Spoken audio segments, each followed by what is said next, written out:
I'm Sarah Clausen, Public Relations and Marketing Specialist for the Tolleson Union High School District. This week on the Education Exchange, we're mixing it up a little bit.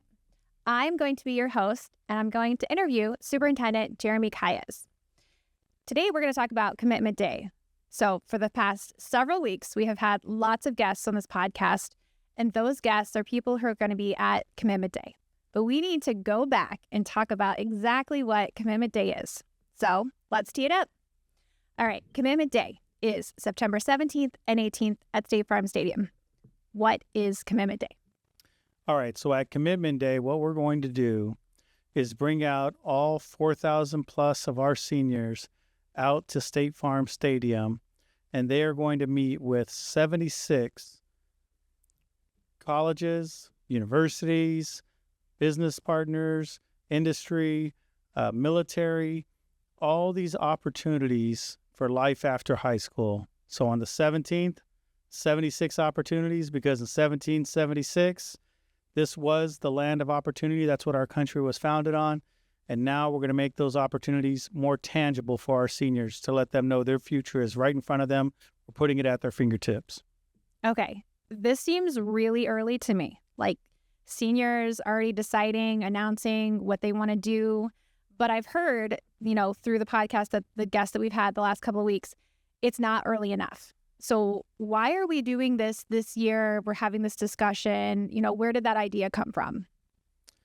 So what had prompted the original idea was actually a move that was made by the three big universities. The three big universities had started sending out letters to let our seniors know that they have been pre-accepted into college without any requirement to fill out an application. And so I talked with our cabinet. I said, let's talk about this experience for the students who received the letters first.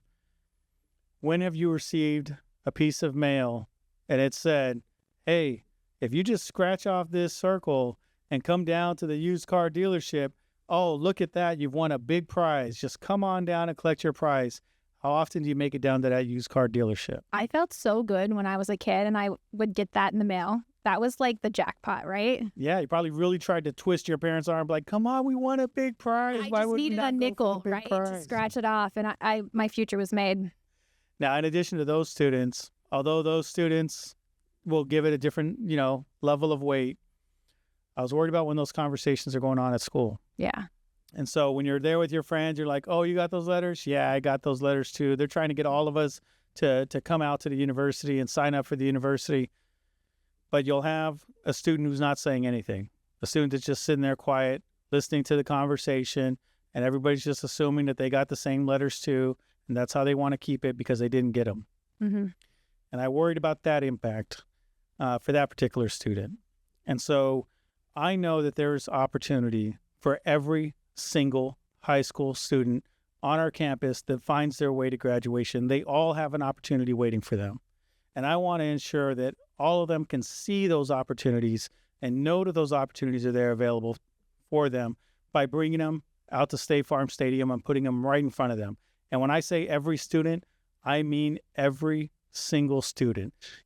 Our exceptional student services, all of our students who have special needs, we're going to make sure that we have opportunities for every single student. If you can graduate, you can do something after graduation. And I've heard you use the phrase or the terminology, you want to see students employed, enlisted, and enrolled. Tell me about the 3 E's. Absolutely. I've done all 3 of them myself. Originally out of high school, I was a gifted student in school, believe it or not. I believe it. I totally believe it. But only in math, only in quantitative reasoning. But I also watched too many movies. And in the movies, like when you're this super smart kid, like somebody shows up at your house, right? And they're like, hey, you're super smart. Come over here, right? You're always getting discovered. You could be a janitor answering questions on a chalkboard. You're getting discovered. Yeah. Like, for the smart people, it's like, you don't have to go looking because don't worry, like you're smart. People are going to find you. And so I watched too many movies and I thought that's how it happened. My parents, like they didn't go to college. They weren't able to educate me and say, no, you have to actually put in an application. You got to fill out a FAFSA. Like you got to go through this process to make it to college. And so I got to my graduation, and believe it or not, nobody came. Nobody asked me to come be a part of their school.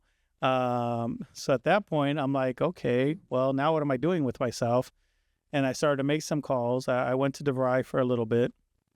But then, I started my family young.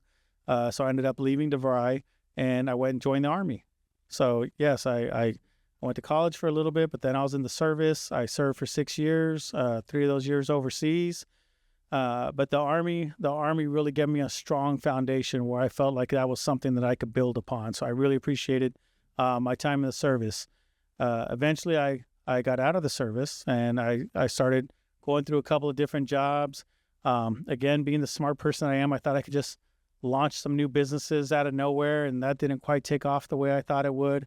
So eventually, I landed a good job at the Department of Education. They kept moving me up through there, but I hit a ceiling because they wouldn't make me director without a degree. So then I had to go back to college, finish my degree, so I could continue to move up through the career ladder. So I've had to see employed, enlisted, enrolled, and I've seen what the benefits of all of it can equal. And so that's why I want all of those partners there for our students so they can figure out their path. And to reinforce it to students, like, you are not making a decision about what you're going to do for the rest of your life. That's far too difficult. Nobody can project out that far what's going to happen the rest of your life. You are making a decision. What are you doing after high school? That's it. You're going to wake up. You're going to be a high school graduate. What are you doing next? That is a big question. What are you going to do next? So the enlist, employ, enroll. Those 3 E's will be present through those 76 different vendors who will be at Commitment Day.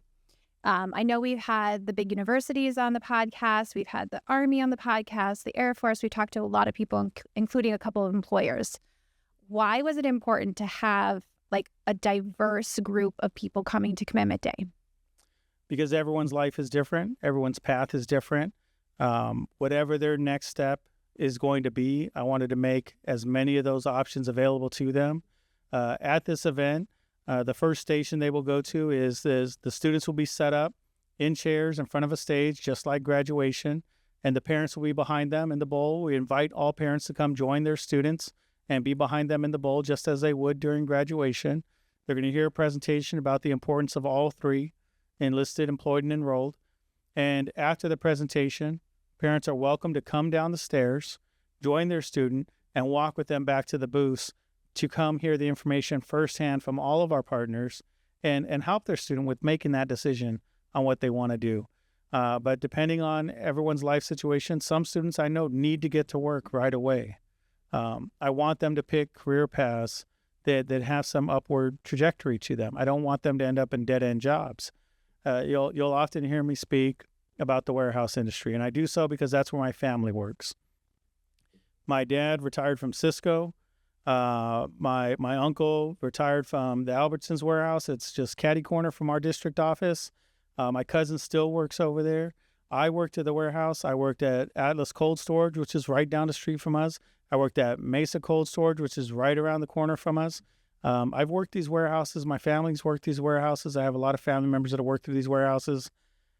They entice you with a good opening wage, right? So you can start off now. I don't know what they're up to, probably $22, $23 an hour right out of high school. It sounds great. It sounds better than what anyone else is offering you.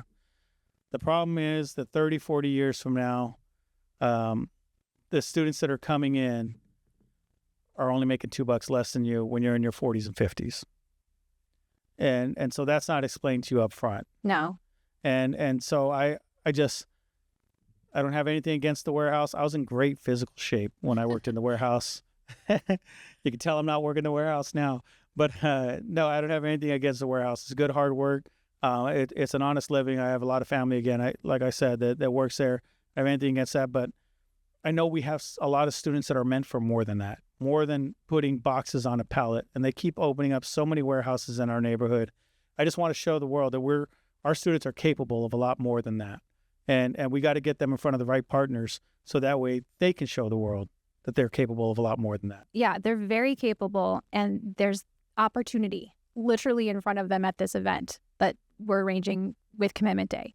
I mean, they will see it, they will hear it, they will have examples surrounding them. Hopefully they're listening to some of the guests we've had on the podcast so they can be prepared. We've heard a lot on the podcast about financial aid, about, expectations for different careers and what it looks like. And I know when they're actually at the event, they'll be able to answer more of those questions as well.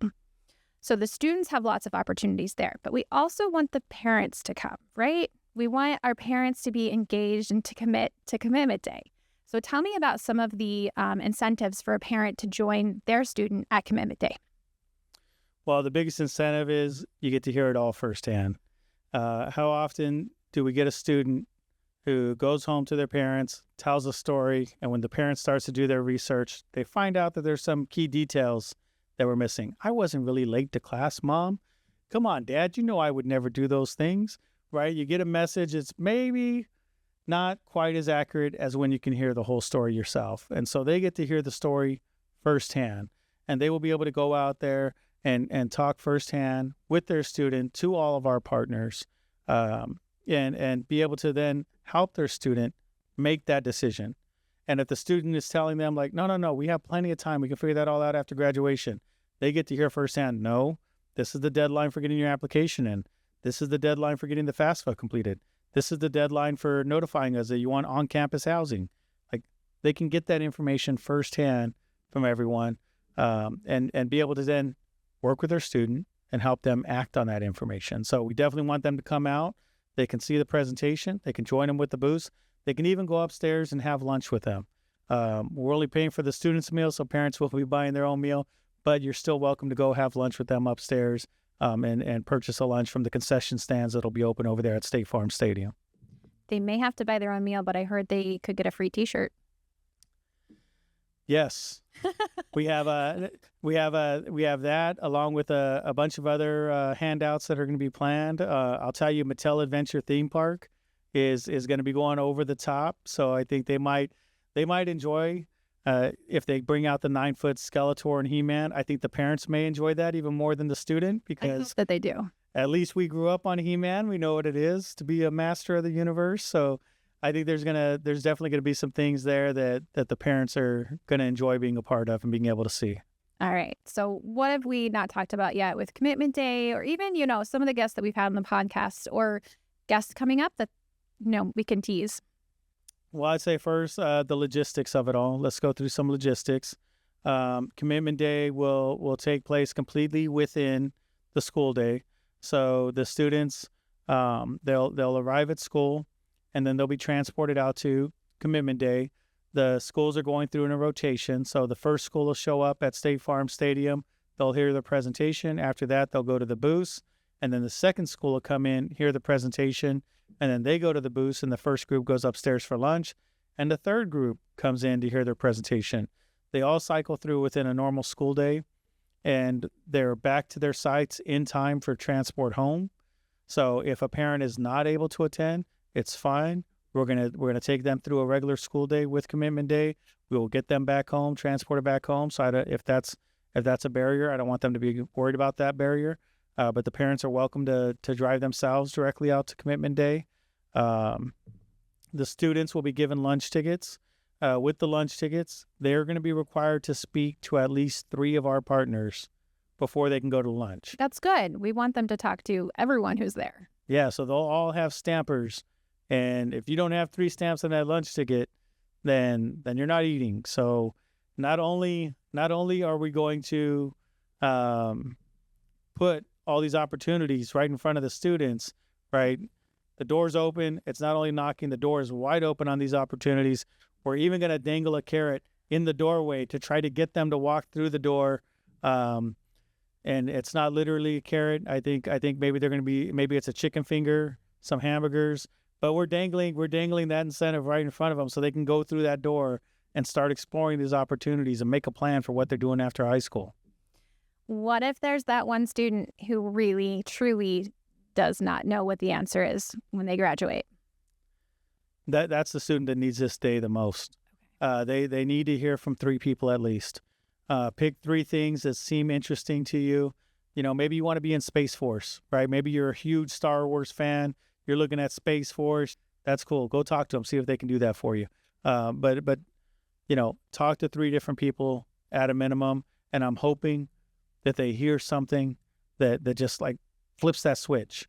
It just connects them. They're like, actually, I think I would enjoy doing that. Actually, I think I like the sound of that, and I want to know a little bit more about it. So I'm hoping that by having 3 conversations, one of those just triggers something for the student. Yeah. I mean, I know that the counselors at each of our schools work really hard with the students to make sure that they're taking the right classes, that they know about opportunities, but they're hearing it in a different context, right? They're at the school. They're, in this little office with the counselor, and they're talking about their future, and it might look really big. But when you go into State Farm, even though the arena is big, you're face to face with an employer or a college, and it can become more real to have that kind of an intimate conversation. So I hope that a lot of our students do take advantage, and they talk to a lot of people, and they realize, the things that I was learning in school and what my counselor was talking to me about, it makes sense now because I heard from NAU and the programs that they have, or I would love to work for Mattel, or, joining the Army is a good choice for me. Something that maybe they couldn't realize during high school class time, but helped give them direction and some different kind of purpose. Absolutely. In the schools, we can pass along every flyer we've received from every opportunity. We can refer you out to every website that we know about that can help you along your path. But you're not committing to a piece of paper. Right. You're not committing to a website. When the recruiters or the admissions advisors or the employers are directly in front of you, and you're able to have a conversation, and you're able to shake a hand and say, that's it, sounds very interesting, I'm going to follow up with you, and I'm going to be there. That's a much stronger commitment than a QR code on a piece of paper. And I think, that's the type of experience we are trying to create for each of our high school students. And we're doing it this year with seniors.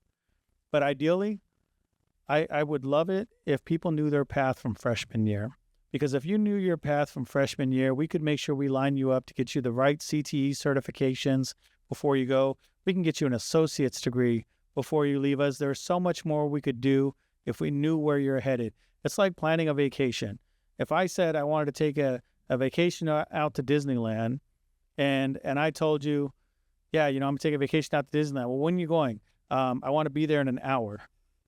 The first thing you're going to tell me is like, that's at this point not even possible. Yeah, no, that's not going to happen.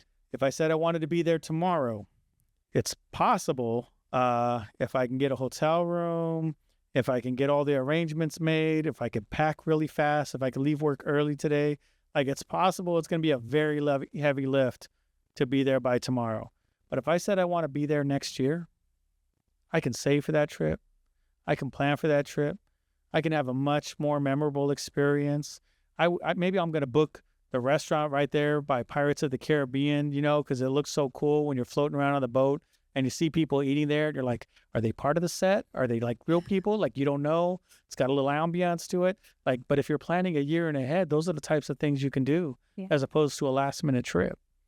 And so if we can get them to plan life after high school as early as their freshman year, the possibilities of how far down that path we can take them are just endless. So we're not all the way to where we want to be, but we're hoping that this commitment day is a good start towards that path.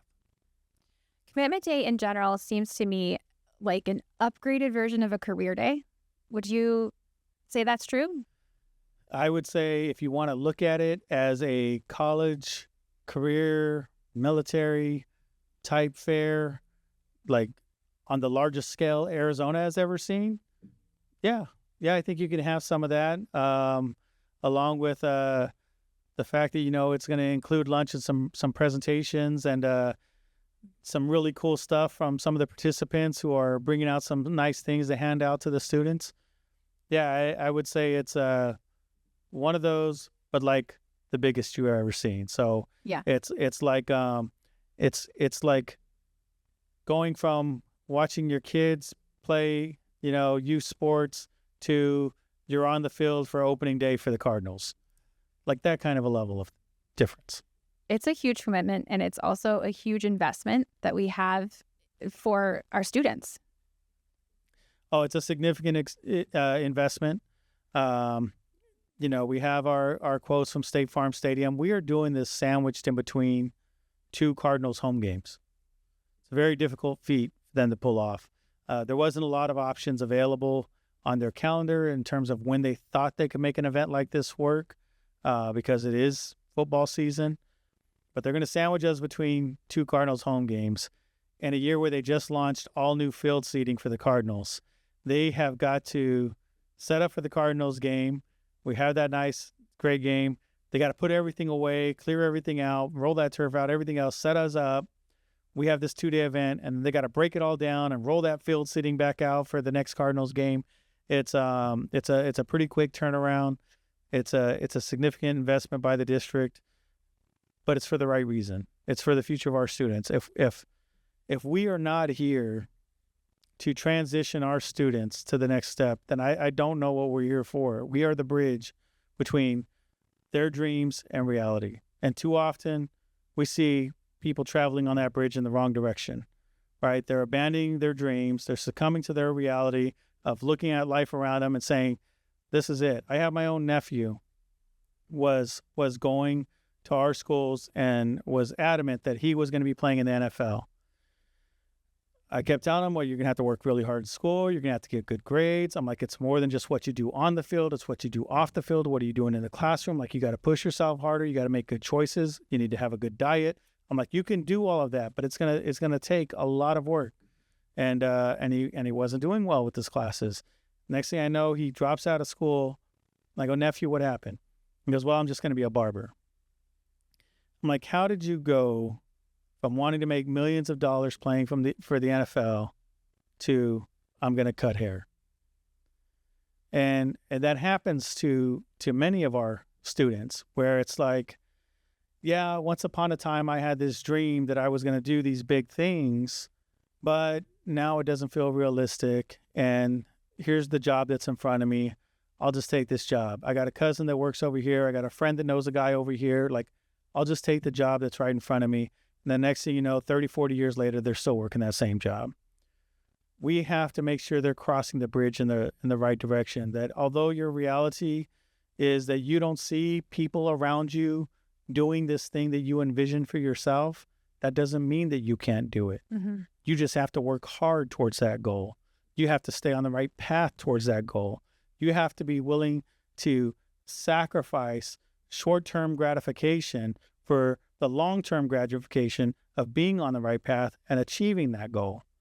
And so that's the connections we want them to make at Commitment Day. We want them to be paired up with people that can show them that, hey, this is possible. This isn't a future that's just out there for very specific of people. This is a future that can be your future if you want it. It is also kind of telling that you're having this at State Farm Stadium, where they will be graduating from. Like, that was intentional, I'm sure. Absolutely. Very deliberate, drawing the parallelism there to make sure that they know, like, hey, right now you're committing to what you're going to do after graduation. We're going to bring you back out here in May, and you're going to graduate. And my hope, so if I have any students out there that are listening and they really appreciate what we're putting together for them, and they want to know how they show that appreciation, my hope is that when they grab their diplomas on graduation day and they see me on the stage, they can just give me a shout out of what they're doing.